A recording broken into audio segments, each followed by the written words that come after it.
Salawat bagi salam tidak lupa kita sampaikan bagi junjungan Allah Muhammad sallallahu alaihi wasallam. Allahumma shalli ala sayyidina Muhammad wa ala ali sayyidina Muhammad.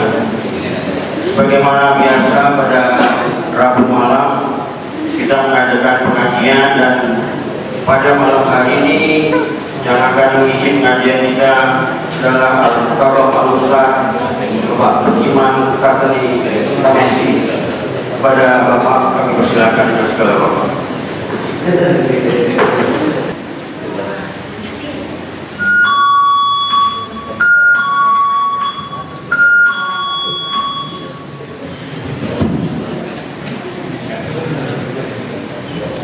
Apa kabar Bapak Ibu, sehat?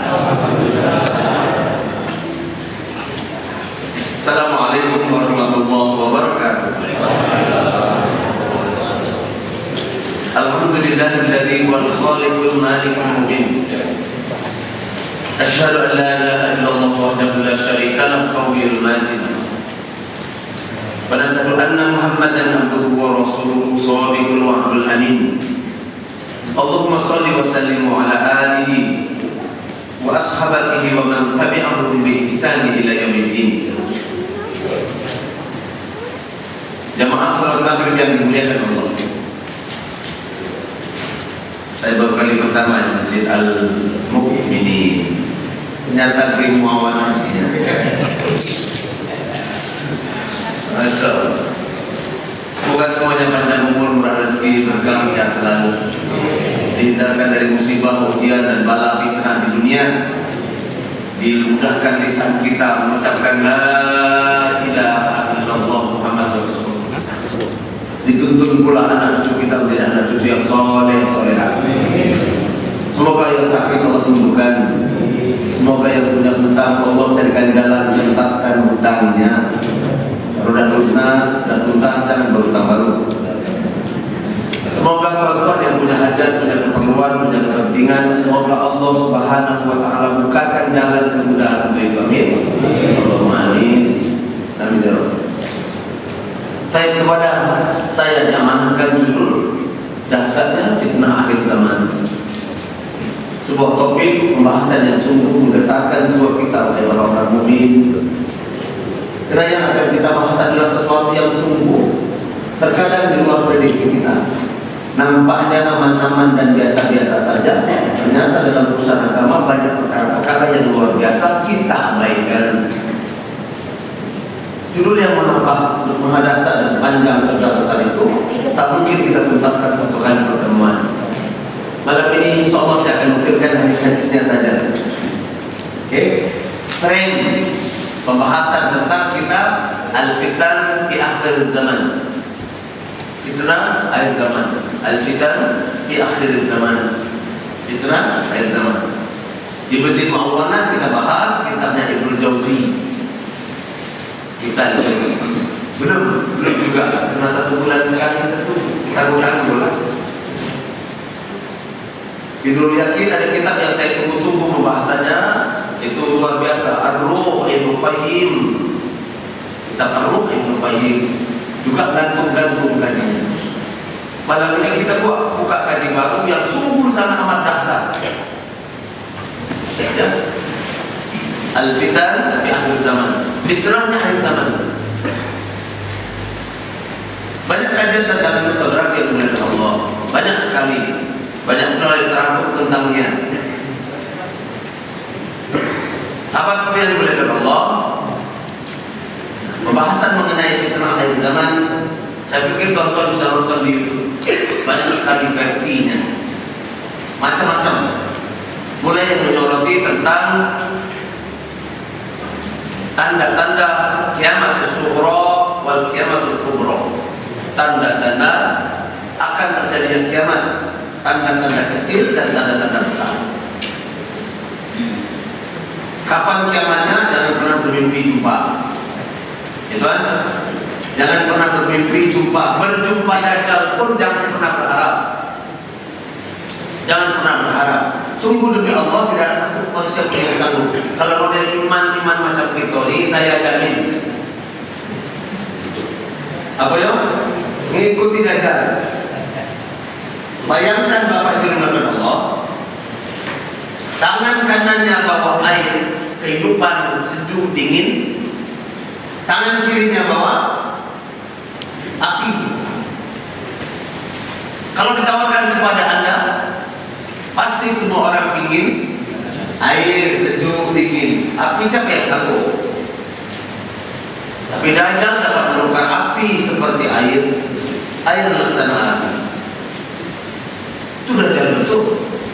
Sedangkan cicit canggah kuningnya Dajjal ada awak lah. Maaflah.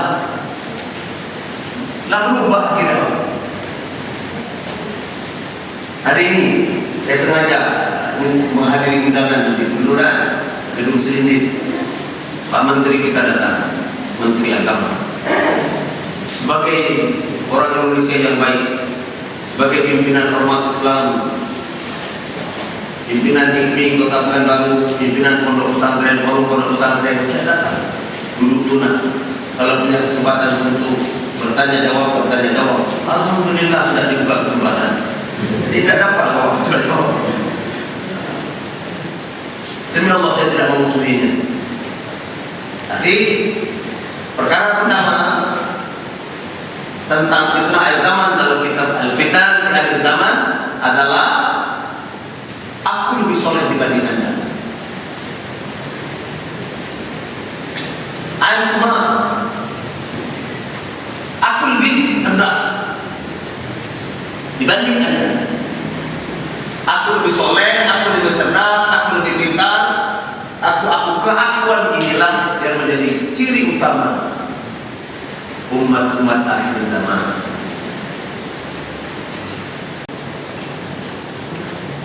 Mari lihat. Kalau kita punya sahabat, punya pemimpin, punya musuh, maaf. Kita caci maki, kita catuti mereka. Kira-kira mereka berubah? Berubah atau tidak sahabat? Kita benci pada seseorang, kita saluti dia, kita maki dia, kita macam-macam kita tulis. Kira-kira mereka berubah? Tidak. Demi Allah tidak berubah. Terus kira-kira kita dapat pahala atau dosa? Semua amal soleh kita transfer kepada mereka. Sebab itulah maka ahli ilmu dan ahli sunnah mengajarkan. Apa mengajarkan? Kepada musuh-musuhnya, kepada orang yang bertentangan dengannya, kepada rival kita doa.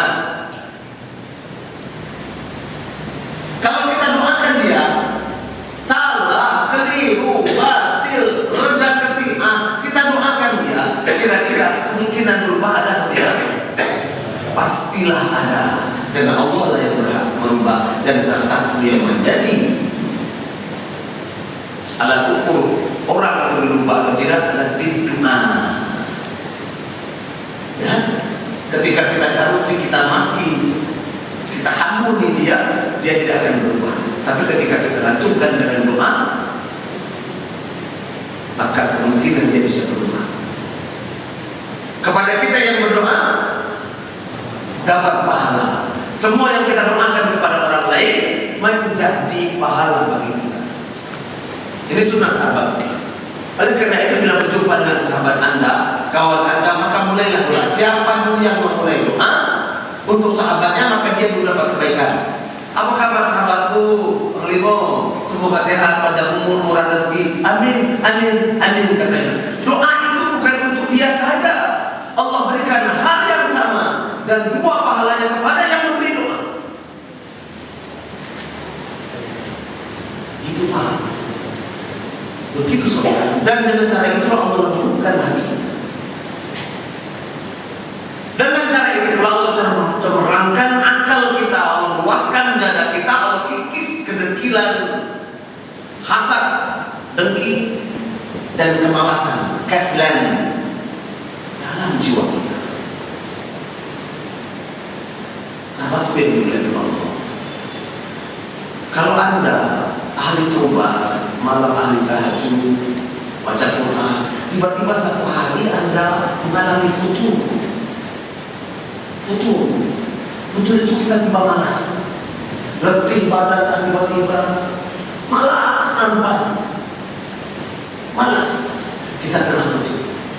Salah satu dan beberapa sebab di antara orang itu futur. Biasa sholat tahajud jam 3 sudah bangun, sudah sholat 8 rakaat tambah sholat witir, sebelum witir mungkin sholat hajat, mungkin sholat taubat, mungkin sholat-sholat yang lain lah, yang sunnah-sunnah termasuk sholat mutlak. Tapi hari itu malas. Sebentar lagi lah. Akhi, Allah telah letakkan itu di atas satu sifat namanya futur. Dan futur itu disebabkan oleh dosa-dosa kita. Disebabkan oleh dosa-dosa kita. Dosa dari mana? Dosa dari lisan. Dosa dari mana? Dosa dari afal, perbuatan kita, indra. Dosa dari mana? Dosa dari makanan. Seorang sahabat berkata, muridnya saya Al-Muqalli. Tidak imam itu tahu siapa? Syekh Imam Besar Masjidil Haram Al-Muqalli, bacaannya bukan muntas. Suatu ketika saya diundang makan bersama dengan Syekh besar. Ini sahabat saya bercerita, diundang makan sama Syekh besar. Ketika makan adalah sesi besar di majlis yang ramai. Aku datang, ikut makan. Makanan yang besar, makanan yang enak sangat, makanan yang enak. Dia makan dengan yang lain tidak makan. Siapa yang menjadi imam di sana? Dia bagi imam sholat. Ayat yang biasa dia baca lupa. Diingatkan oleh imam yang belakang. Dia coba mengulang lupa. Diingatkan lagi. 2 kali 3 kali lupa. Akhirnya dia tukar ke ayat yang lain. Setelah sholat dia datang istri paling tua. Ya Al-Fatih, ya Al-Kiram, ya Syekhina. Dia perlu introspeksi diri. Jangan-jangan karena makanan tadi saya lupa bacaan saya. Orang soleh, imam Masjidil Haram, orang soleh. Dia tanya, siapakah yang memberi makanan tadi? Siapakah yang memberikan jamuan makanan yang lezat dan didandani dengan kelas bintang 5? Makanan yang enak dan lezat di kalangan high class jet set. Siapa? Kata saya itu, lah ini aku tidak tahu. Siapa kasih? Aku tidak makan. Nasrul Moy, aku hanya minum air putih, taman. Aku hanya minum taman rumah dan air putih. Ternyata saya besar tadi gak makan. Anak muda macam kita yang tanggung-tanggung ini, libas habis.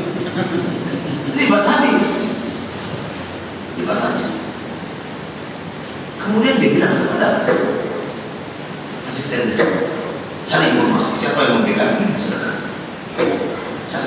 Cari besoknya cari. Ternyata ada satu pengusaha dari Jeddah. Pengusaha kaya dari Jeddah. Salah satu maaf saya sebutkan ada pas maaf sekali lagi kita. Salah satu komisaris bank dari keuntungan akhir tahunnya, maka dia selalu bersedekah. Di jam makan dan berbuka puasa selama 10 hari. Bukan saja sek, tapi semua khodam, semua pembantu, seluruh pembantu 2000 lebih. Orang kaya. Apa kata sang imam? Pantas saja malam Quran hilang. Allah lupakan karena sesuatu yang masuk dalam perutku yang aku tidak tahu halal haramnya. Itu imam besar, Pak. Itu imam besar, penghafal Quran besar. Nah kita bukan imam, bukan siapa-siapa yang tanggung gantung nih. Kawan, sahabatku, kita yang bukan siapa-siapa ini belajar Islam tanggung, ilmu agama gantung, ibadah pun setengah-setengah. Kok tak hilang Ustaz hafalanku? Aku dah hilang. Tak maju-maju hafalannya. Apalagi tak maju-maju apa tak hilang? Kok tak ada perubahan kepada aku Pak Ustaz? Sama aja pun hafalannya kok tak hilang. Anda bukan hafiz, Anda bukan imam besar. Ketika orang soleh, Allah lalu uji. Allah uji Pak. Ketika orang biasa-biasa Allah uji dengan yang lainnya untuk membersihkan. Allah uji dengan apa? Dengan musibah, mungkin kecelakaan, mungkin ujian, mungkin tum'ah, fitnah, mungkin yang lainnya. Inilah perkara kedua. Dasarnya al-zaman. Halal haram tak menjadi agenda penting dalam kehidupan kita selama perut kenyang, hati senang, hidupnya. Ini perkara kedua. Ini belum ngaji kan? Belum mukadimah. Belum. Saya sampaikan perkara yang ketiga, Bapak Ibu Allah, merasa soleh. Merasa soleh. Merasa menjadi muslim. Merasa kita taat kepada Allah. Padahal saudara yang dimuliakan Allah, banyak amalan-amalan yang kita kerjakan yang sebenarnya kita telah keluar dari Islam. Ini pembahasan ketiga dalam kisah al-zaman, yakni nawaqidul Islam. An-nawaqidul Islam, pembatal Islam. Casingnya kita soleh. Kita masih sholat sahabatku, punya duit kita masih pergi umroh, masih pergi haji, punya duit kita masih berkurban, masih puasa sunnah. Tetapi Allah tanggalkan seperti mana perkataan Umar bin Khattab, "Tulfidu urul Islam urwatan." Islam itu terurai dengan dalam diri kita satu-satu. Kenapa? Karena lam ta'rifu bi umuril jahiliyah. Karena kita tak bisa membedakan ini perkara yang Allah larang dulu zaman jahiliyah, tapi sekarang ada.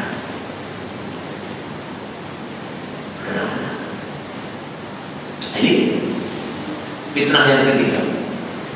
Dalam hal apa Ustaz? Dalam bidang ekonomi banyak, dalam ibadah banyak, dalam doa banyak. Saya kasih contoh sahabat yang dikenal. Negerinya Pasar Ungu. Apa itu? Negeri Pasar Ungu kemarin? Apa? Pasar Ungu kan pernah menjadi wakil wali kota Wawako di kota administratif Palu. Negerinya penyanyi dangdut Amri Palu. Ya kan? Ada penyanyi dangdut Amri Palu kan? Pasar Ungu Amri Palu. Dan negeri itu Allah Palu. Sampai sekarang beritanya. Mungkin tidak Masjid Al-Mu'minin ini pindah di depan kantor gubernur? Mungkin atau tidak? Serius lah Pak. Mungkin atau tidak? Laisa mungkin bi akalin nas, tak mungkin dalam akal manusia, walakin bi qadratullah haqqan, tetapi dalam ketetapan Allah pasti terjadi. 14 kilo kebun kelapa orang di ujung kampung pindah depan kantor wali kota. Itu terjadi di mana? Apa sebabnya?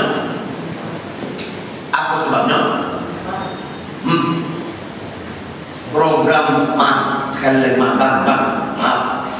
program dinas pariwisata. Saya lupa nama acaranya. Kalau di kampung saya acara begitu disebut dengan menyemah laut. Buatan kalau bahasa Jawa. Menyemah laut, memberi makan hantu laut, mambang air, mambang putih, mambang berkerambi Pak. Nah, kalau kampung saya mambang itu kadang kepala Pak, dikemas dalam tataran budaya, lalu diberi nama dengan nama sedekah laut. Cantik bunyinya kan? Cantik kawan, sedekah laut. Apa yang sedekahkan? Tuan pedagang petani jagung? Ya, panen terbaik Anda. 10 kilo, 10 kilo.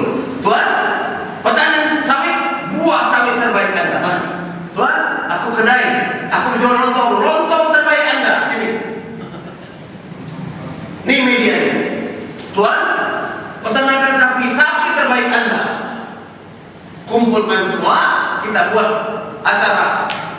dibiayai oleh negara dari uang tuan-tuan, uang rakyat, dikemas dalam tataran budaya, lalu dibuatlah budaya sedekah laut. Sedekah laut.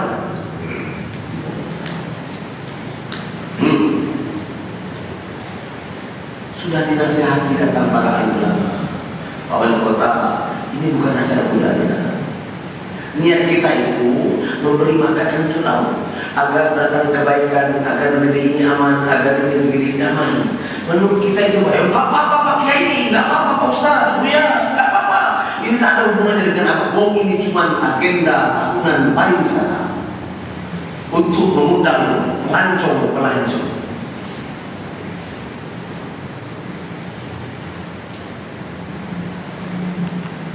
Apa yang terjadi? Apa yang terjadi? Betul-betul di blender begitu.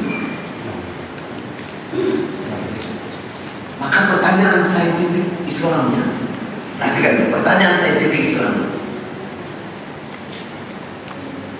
Hal yang sama juga dilakukan di Bali. Kenapa di Bali orang dulu lantakan, kenapa di Bali tidak?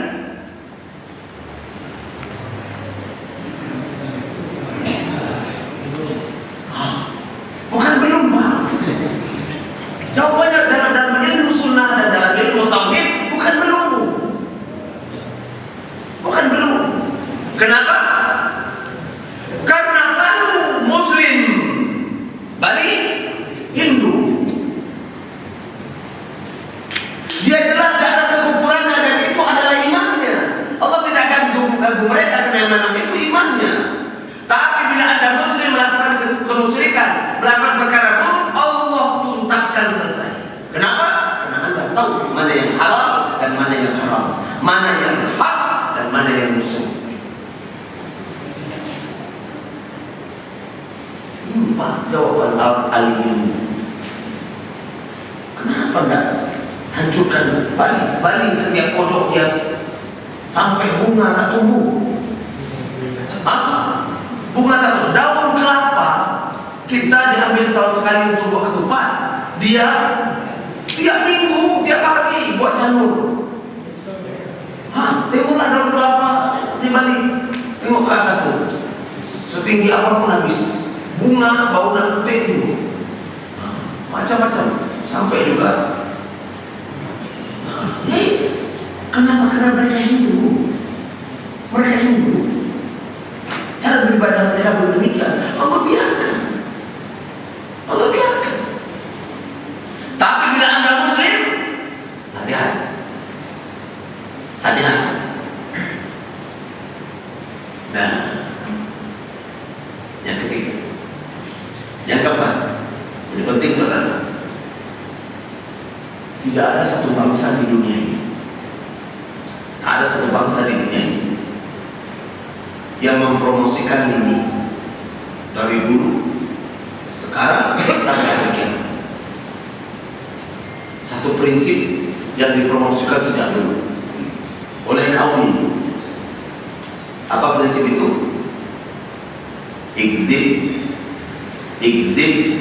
Exit, patasadak. Bohonglah. Nanti lama-lama orang percaya. Siapa bangsa ini? Bangsa yang Allah sebut dalam Al-Quran Kirodah, monyet. Wa kal'un, anjing. Wal khinzirun, babi. Allah menyebut bangsa ini dengan bangsa khinzir dan kirodah, bangsa monyet dan babi. Siapa itu? Ayo, Yahudi, Bani Israel. Tapi jangan katakan itu Israel, laknatullah, jangan. Jangan antum katakan Israel laknatullah, la akhi. Siapa Israel? Ayo, Israel, Nabi Yakub alaihissalam. Nabi Yakub itu sebutan panggilannya Al-Quran menyebut, sejarah menyebut dengan nama Israil. Israil artinya orang yang diutus. Melahirkan 12 anak. 12 anaknya durhaka, adik kandungnya nak dibunuh, Yusuf dan Bunyamin. Ya, kalau Bani Israel ya anak turunan Nabi Israel. Nabi Israel itu artinya begitu mereka kecoh. Jadi dia mengajarkan bohong itu Pak. Dia mengajarkan hoax ke mereka. Dia mengajarkan hoax itu mereka. Dan ini fitnah. Ini fitnah yang terus dalam teori psikologi. Saya belajar psikologi. Keburukan, kebohongan didesain dengan baik, disampaikan dengan lugas, berulang-ulang, ditata dengan api, dengan manage, baik di media sosial, media macam-macam, diulang-ulang. Bohong itu lama kelamaan menjadi benar. Diulang-ulang. Masa sih Ustaz? Ini sudah kita bahas panjang lebar. Mana contohnya Ustaz? Ketika maaf ya, Yahudi memfitnah Nabi Isa alaihissalam. Yahudi, rahim mereka, pendeta mereka memfitnah Nabi Isa alaihissalam. Dilaporkan kepada penguasa Romawi ketika itu, wahai Kaisar, wahai orang Rom, ketahuilah Isa nanti akan menggulingkan kerajaan. Penguasa Romawi percaya? Siapa itu Isa? Mak ayahnya tidak tahu. Ayah ibunya orang miskin, ayahnya sudah jelas.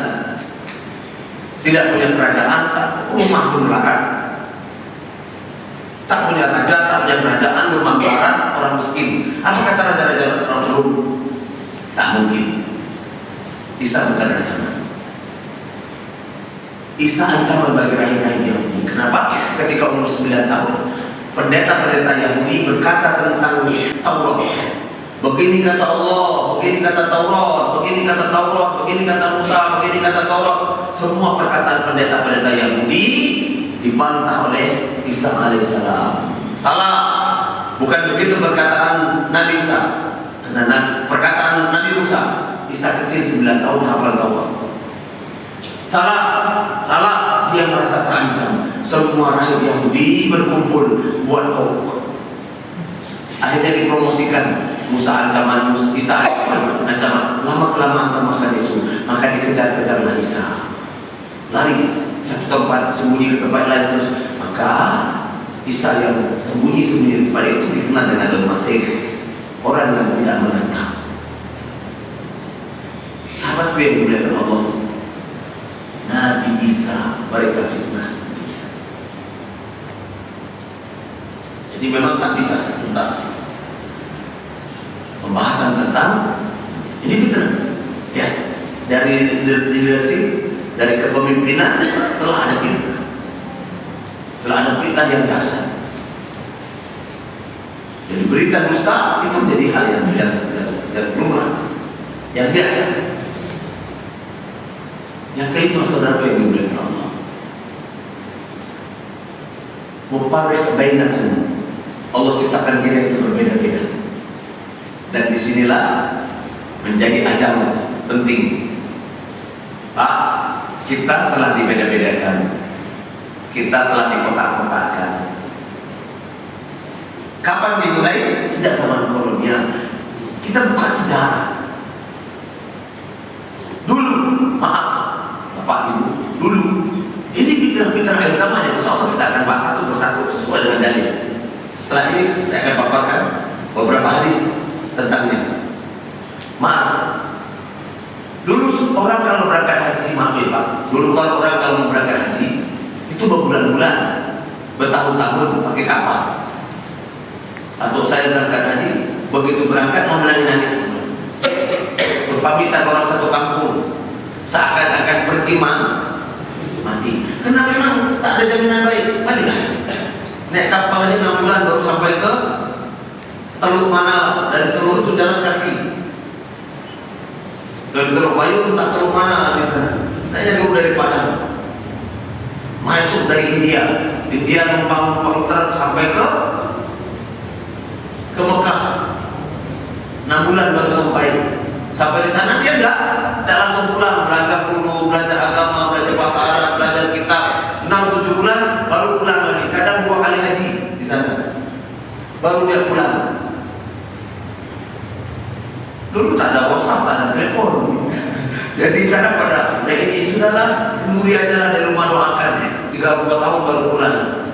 Begitu pulang bawa perubahan Islam. Bawa perubahan Islam. Belanda takut dengan perubahan Islam. Belanda lalu membuatlah istilah-istilah radikal lah dan seterusnya. Dan semua yang pulang disebutlah dengan nama haji. Haji Sumani, Haji Biubang, Haji Miskin. Mereka yang kasih nama. Perempuan disebut haja. Untuk apa? Untuk tanah. Tanah.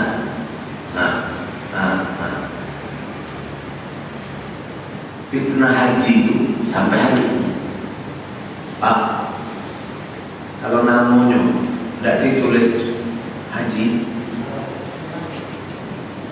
maaf enggak? Dokol enggak kira-kira? Pak Haji, Bu Haja, maaf, tepuk dan tanya selera. Saya punya kawan, Haji Ustaz, saya punya kawan saya di kampus. Ketika nikahkan anak kemarin, anak lain berundangan, nanti undangan itu ada kawan saya, kawan akrab, abang senior saya, tidak datang sampai di kampus. Kakak, abang apa tidak datang sampai? Apa yang kau undangan? Bukan tak datang deh. Tengok undangan ni tengok, disimpan sudah 7 bulan. Request kata saya. Masa dia tak tahu? Apalah payahnya menulis nama abang kau haji, nama kakak aja. Ini dalam hati aku sebabnya. Maaflah kak, yang tulis undangan itu anakku, datanya dari kampus. Kampus kan tidak payah pakai haji-haji, gelar akademik aja. Langsung diganti oleh anak saya. Diantarkan kau pun tidak cek-cek. Kan Ustaz yang ceramah kemarin di acara kami naik haji. Iya kak. Jadi gara-gara ini tak datang. Iya, bukan gara-gara itu juga, tapi memang itulah. Halo? Demi Allah, kalau masih ada itu dalam hati tuan-tuan, wallahi demi Allah, kalau masih ada itu dalam hati tuan-tuan, artinya tuan-tuan masih riak dan ingin disebut Pak Haji, Pak Haja.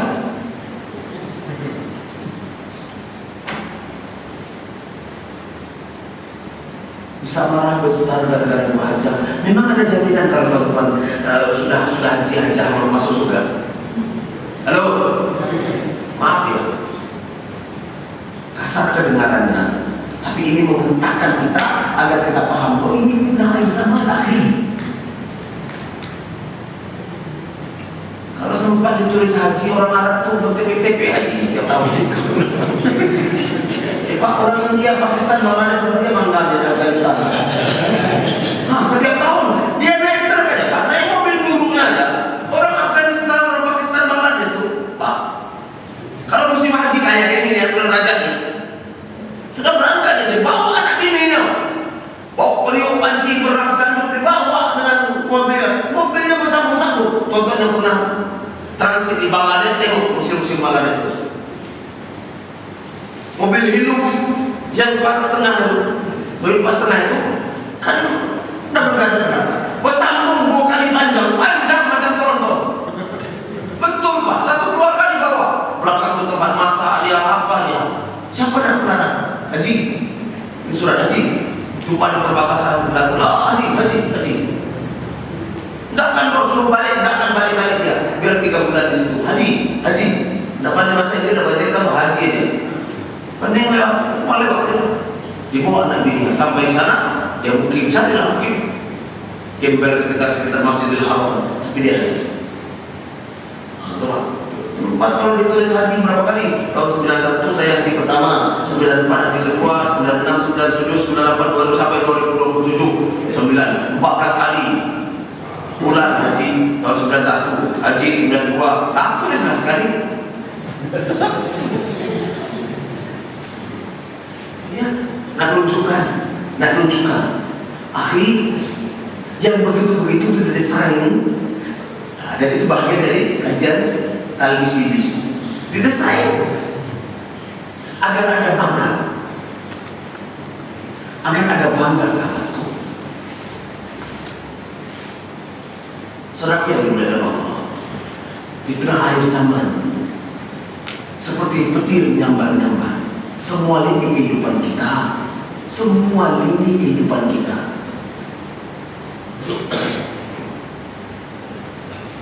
Sedekah anak yatim,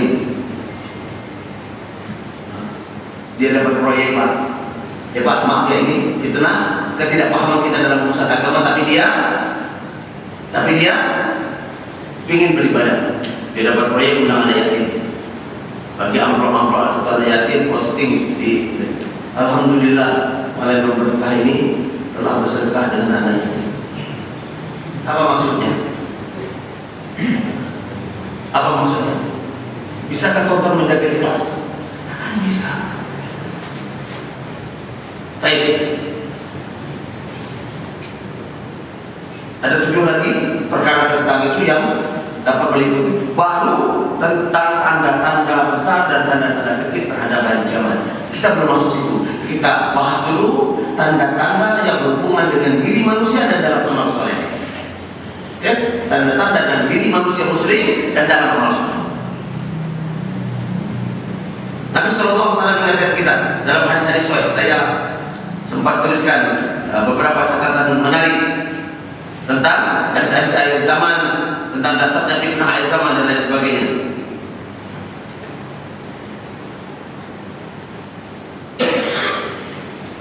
Kata Nabi Sallallahu Alaihi Wasallam, hadis dari Muaz bin Jabal. Hadis asbabul wurud hadis ini dalam riwayat Tirmidzi. Sangat luar biasa sekali.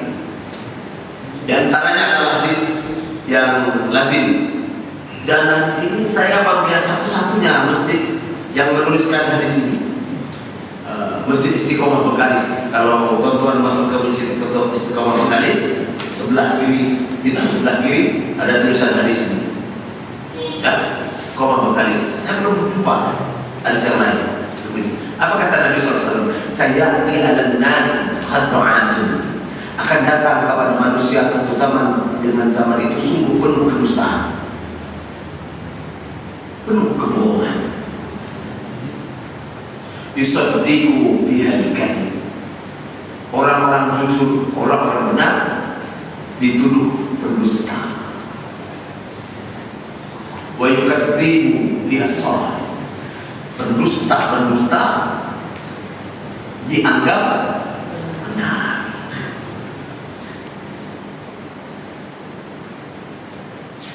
Orang-orang beriman bertumilu pihak khan, orang-orang beriman dituduh pengkhianat. Dan para pengkhianat watuhawwin, para pengkhianat dituduh orang, dianggap orang mukmin. Yang benar dituduh pendusta, pendusta dianggap benar, orang mukmin dianggap pengkhianat, pengkhianat dianggap mukmin. Wakila al-waibithah, dan kebanyakan mereka, pemimpin mereka adalah apa yang disebut dengan ruwaibithah. Ruwaibithah. Siapa itu ruwaibithah? Ruwaibithah, kata Nabi SAW, sahabat bertanya, qalu, ternyata orang Arab pun tidak juga paham dengan istilah-istilah tertentu. Qalu, kami sahabat bertanya, ya Rasulullah, siapa itu ruwaibithah? Nabi menjawab, al-ruwaibithah huwa rijalun tafihun, dia adalah laki-laki at-tafihun. Apa itu tafihun? Tafihun itu jahil, mana pertamanya, dan akhir. Akhirun itu rendah hina. Jahilun bodoh. Bodoh bukan tak pelajar, bodoh bukan tak berilmu, diberikan umat, kata Nabi SAW, bodohnya bukan berilmu, hinanya bukan karena tak berilmu, dia adalah kafir, tak cakap. Kenapa? Karena umurul umat. Kenapa? Karena di tangannya urusan umat. Di urusan umat di tangannya, umat jadi sengsara. Ini ciri-ciri pertama akhir zaman. Akhir zaman. Jujur. Bapak Ibu jujur. Ibu rasakan? Bapak rasakan? Yo. Jangan buat-buat. Kalau Bapak Ibu rasakan, tak usah hujan. Doa. Doa saja, Pak. Suatu ketika, ulama terkenal Imam Tabi'in namanya Fadil bin Iyad. Fadil bin Iyad. Fadil bin Iyad ini hidup sesama Imam Malik. Sesama Imam Malik. Bahkan Imam Tabi'in pernah jumpa. Fadil bin Iyad setiap selesai dalam majelisnya, ulama Tabi'in selalu berdoa, ya Allah, tawil umurul Harun ar-Rasyid. Khalifahnya ketika itu Harun ar-Rasyid. Ya Allah, panjangkan umur Harun ar-Rasyid. Ya Allah, panjangkan umur Harun ar-Rasyid. Berikan kesehatan kepada Harun ar-Rasyid. Ya Allah, panjangkan umur ar-Rasyid. Terus, ya Allah, sampai kata Imam Malik, sampai kami menyangka jangan-jangan dibayar, disokong. Ya, kenapa lah Fadil bin Iyad mendoakan Harun ar-Rasyid berlebihan? Kenapa? Semua kaum muslimin ketika itu memandang Fadil bin Iyad seakan-akan anteknya penguasa Harun ar-Rasyid. Ternyata tidak, sahabat gue yang dimuliakan Allah. Fadil bin Iyad Allah berikan ilham kepadanya. Kenapa? Karena Fadil bin Iyad tahu setelah raja sultan yang soleh ini, Harun ar-Rasyid terkenal, dan setelah sultan ini nanti penggantinya adalah sultan yang soleh. Namanya Al-Ma'mun. Siapa Al-Ma'mun? Anaknya Harun ar-Rasyid. Al-Ma'mun bin Harun ar-Rasyid. Zalim karena soleh, Pak. Suka ilmu, anaknya Harun ar-Rasyid. Suka ilmu, soleh. Akan tetapi dia didampingi. Saya ulangi, Khalifah Al-Ma'mun itu soleh, Pak. Soleh, cinta ilmu, tetapi dia didampingi dengan ulama-ulama sunnah, ulama-ulama yang buruk. Dia raja, dia penguasa, dia amir, dia umarah, tapi ulama sunnah, ulama Mu'tazilah. Di zaman dialah Imam Ahmad disiksa, dipenjara gara-gara suruh ngakui Al-Quran ini malu. Kita apa ya, kita bahas-bahas yang itu. Dipaksa, katakan dia Al-Quran ini malu. Kata Imam Allah, ini bukan malu, dia kalam Allah. Al-Quran perkataan Allah. Al-Quran kalam Allah, sudah cukup. Dipaksa. Siapa saja yang berlawan? Ya. Jadi memang seni akhir zaman, Pak, begitu. Tapi tidak lama, sabar dan doa. Imam Ahmad memberontak? Enggak, sahabatku tidak memberontak. Imam Ahmad sabar dipukul, dicambuk, dipenjarakan. Imam Ahmad sabar. Murid-muridnya sudah menunggu. Ya Imam, katakan kalau seandainya ambil alih kekuasaan makmum, kami selesaikan. Kami selesaikan. Tapi tidak. Sabar. Dan kesabaran itu berbuah manis. Setelah Khalifah Ma'mun, Allah tukar Khalifah yang adil. Umar bin Abdul Aziz. Fitnah yang paling dasar di penghujung zaman adalah fitnah kekuasaan. 6 perkara ini menjadi mukadimah fitnah akhir zaman. Semoga Allah berikan kepada kita kekuatan. Insya Allah kita akan datangkan kitabnya. Insya Allah nanti nanti kajian yang akan datang. Kalau panjang, kalau ada waktu kesempatan, satu chapter saya akan kopikan dan kita bahas kita bersama. Satu topik, satu-satu. Fitrah dalam akidah, fitrah dalam karoni, fitrah dan prahara. Ini baru kita sampaikan hadis satu perkara. Sudah bisa? Masya Allah. Saya nukilkan satu hadis dari sebagai penutup. Semoga ini menjadi hal penting yang akan menggerak kita. An-Uqbah Ibn Amir, ya Rasulullah, man nada, Nabi kata Uqbah bin Amir, hadis ini Sahih Muslim. Nabi SAW berkata, man nada, Nabi berkata, man nada. Sahabat bertanya, ya Rasulullah, apa nada?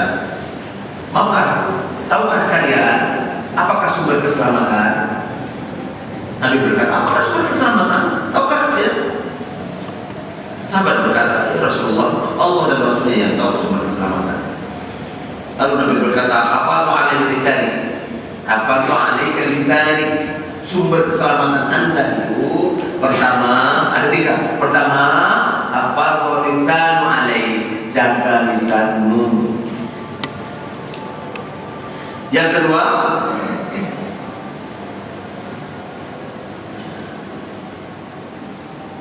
wal yas'aka baitik, luaskan rumah. Luaskan rumah, bukan bangunan yang diluaskan. Luaskan dengan ilmu, hidupkan dengan sunnah. Ajarkan sedekah kepada anakmu, ajarkan kebaikan pada anakmu.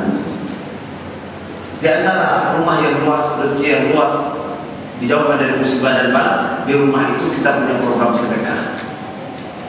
Tengah rumah letakkan satu tabung, panggil anak cucu menantu, hei siapa yang belum sedekah? Walaupun sisa jajannya 500 rupiah, buatkan kotak, sebulan sekali buka, serahkan. Saya kecil, Rina serahkan dia bangga, aku membiasakan diri bersedekah. Sedekah satu menjadi rumah dapat menahan kita dari neraka. Kami di rumah kami berlomba pagi dengan istri, berlomba pagi. Ayo, panggil. Sudah sedekah belum? Sudah sedekah. Nah, ini proses. Nanti kita akan bahas bagaimana kita menepis ini. Luaskan rumah Anda, bukan bangunannya, tapi penghuninya luas dan lapang dadanya, luas ilmunya, luas rezekinya, lapang dadanya. Yang ketiga, waqafa al-qamiyah. Tangisilah dosa-dosamu, istighfar dan taubatlah, maka Anda adalah insan yang selamat. Jaga lisan, luaskan rumah Anda, dan tangisilah dosa-dosa Anda. Semoga ini menjadi pelajaran penting bagi kita setelah 6 topik penting dalam membongkar fitnah akhir zaman. Semuanya itu menjadi fitnah dari berbagai lini. Nampaknya kita tak bisa lepas dari fitnah. Belum lagi fitnah Dajjal, belum kita baru bahas.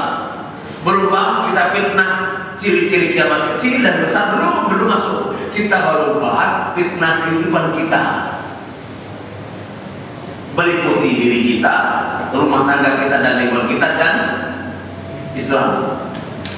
Itu saja rasanya sudah meluluh-lantak peradaban kita. Semoga fitnah dan dasarnya fitnah akhir zaman ini bagikan petir menyambar-nyambar. Lalu kita hanguslah kita.